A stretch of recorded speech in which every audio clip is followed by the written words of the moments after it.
Some mountains are climbed with your feet. Others you must climb with humility. When a child climbs a sacred mountain at a forbidden time, what they encounter is something even the elders are afraid to whisper about. This is the story of the last sunrise on Wara Wara Mountain, in a village called Kukoya. Nestled at the foot of Wara Wara chiefdom, there lived a 19-year-old girl named Sira. She was known as the strongest herdswoman in the entire region, a woman whose shoulders carried both her family's cattle and a fierce sense of pride. But while she was celebrated for her strength, the elders whispered something else behind her back. A child who speaks only to hear their own voice, they would say, will one day hear nothing at all. Sira didn't care. She feared no person, no elder, and certainly no warning. She even scoffed at the whispers about Wara Wara Mountain, the sacred peak that no one dared to climb on certain days. The mountain was a holy place, where spirits were said to weigh the hearts of all who dared to approach. But pride, like a stubborn goat, does not see the lion until its teeth are already deep in its flesh. One evening, after a bitter quarrel with her elder brother, Sira, Sira's anger boiled over.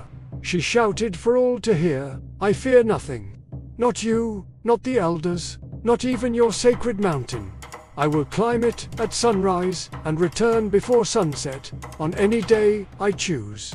Her words hung in the air, sharp and defiant. Despite the insults she had hurled at him, Sarawa's face softened with fear for her.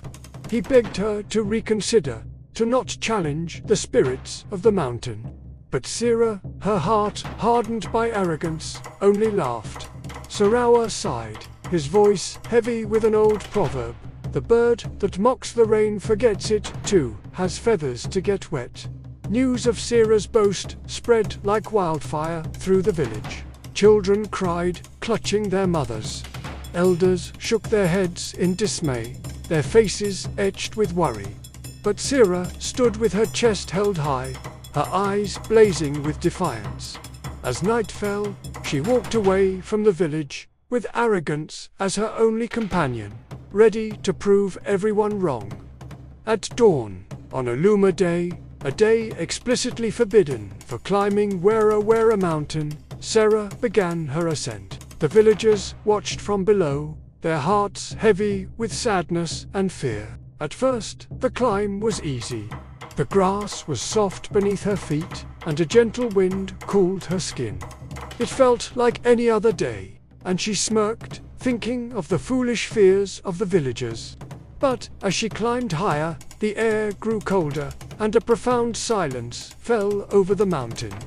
It wasn't a peaceful silence. It was heavy, suffocating, like the feeling of being watched by unseen eyes. Halfway up, she saw a strange sight that made her stop in her tracks. A massive white rhino stood perfectly still on a narrow ledge just ahead. Its eyes were not wild or animalistic. They were knowing, almost sorrowful, like the eyes of a human. Sira blinked, rubbing her own eyes in disbelief, and in that instant, the rhino vanished.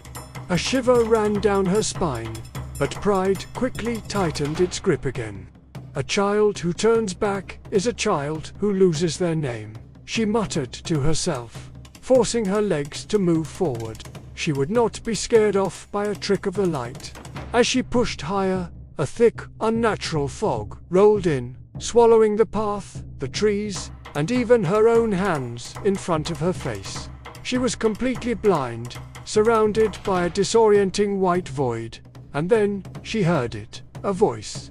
It wasn't loud, nor was it soft. It was simply ancient. It called her name, each syllable slow, measured, and unforgiving. Sira, she froze, her blood turning to ice. No one could possibly know she was here.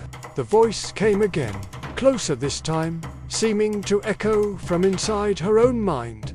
Sira, a child who carries pride, carries their own grave. Her breath hitched in her throat, her knees began to tremble uncontrollably. Who are you?" she whispered into the fog, her voice barely a sound. The fog swirled violently, and from within the mist stepped the white rhino again, its horn glowing with a faint ethereal light. But as Sira stared, its form shifted and changed. It was not a rhino at all. It was the spirit of a long-dead ancestor, a great king, a legendary figure from her people's history. Sira collapsed to her knees, the last of her pride shattering like glass. She had grown up hearing stories of his wisdom and power. "Great-grandfather," she stammered, "but you died many seasons ago." The king's spirit stared down at her, his eyes piercing through her soul, seeing every bit of anger and arrogance she held within. "You carry anger like firewood on your back." His voice resonated. "Yet you ask why life feels so heavy." Sira broke down completely, her tears washing away the dust and grime from her face. Forgive me," she cried out. But his great-grandfather's spirit's voice was stern, shaking the very ground beneath her. "A child who asks for forgiveness must first forgive. Go and free your brother from the chains of resentment you placed upon him." Suddenly, the ground beneath Sira cracked open. Rocks tumbled down the mountainside, and the fog roared like a furious beast. She scrambled back, turning and fleeing down the mountain in a blind panic. Her heart pounded in her chest, her lungs burned for air, but she did not stop running, not until her feet finally touched the familiar soil of her village. The villagers gasped when they saw her. It was as if she had aged 20 years in a single day. Her face was hollow, her eyes wide with a terror they had never seen before. Her voice trembled, and her knees could barely support her. Without a word to anyone else, Sira stumbled towards the cattle pen, where she found her brother Sawa. She fell to her knees before him, an act of submission she had never performed in her life. "I was wrong," she whispered, her voice cracking. "I let pride guide my steps, and it led me into darkness." Sarawa looked at his sister, his once defiant sister, now broken and humbled before him. He gently lifted her to her feet, his eyes filled not with triumph, but with compassion.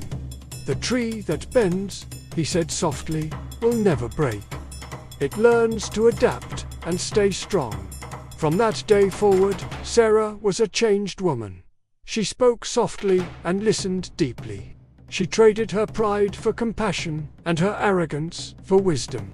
She became a counselor, a peacemaker, and a true protector of the Kakoya village. And every year, when the fog wrapped around the Wara Wara Mountain, like a white burial shroud, she would sit by the fire and tell the children her story. "The mountain does not curse," she would say. "It simply reflects who you are. Climb it with pride, and you will return broken. But climb it with humility, and you will return wise. Pride builds mountains between friends, but humility builds roads. A person who forgives themselves becomes a person others can learn from." And in her words, the spirit of Wara Wara Mountain lived on, not as a threat, but as a teacher. Thank you for this journey to Wara Wara Mountain. Explore more tales in our playlists. If this story touched your heart, give this video a like and hit subscribe for more amazing African folklore. Remember, you don't ever conquer a mountain, you are permitted to stand on it. The higher you climb, the better the view, and the best view comes after the hardest climb.